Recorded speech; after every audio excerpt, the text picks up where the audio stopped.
gabi dira sa inyo. Ako di ay si Dudo, simpleng tao pero ayayay.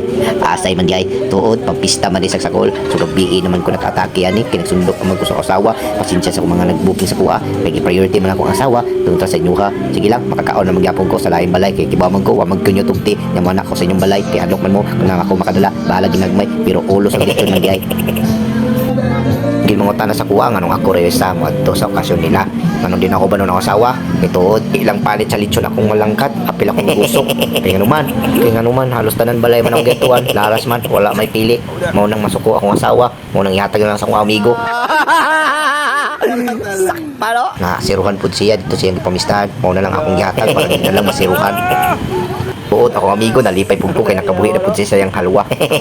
As nang lipaya niya, kaya wala siya nagmakay, kaya itong pagpicture na ko, matik ani din siya. Ito na ko, Dre, o, di kaya ginahan, no?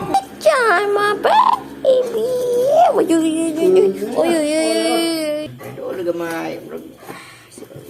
Sumaura to, kaya hindi pang dusla, muna akong gitagaan, akong ero, o siya.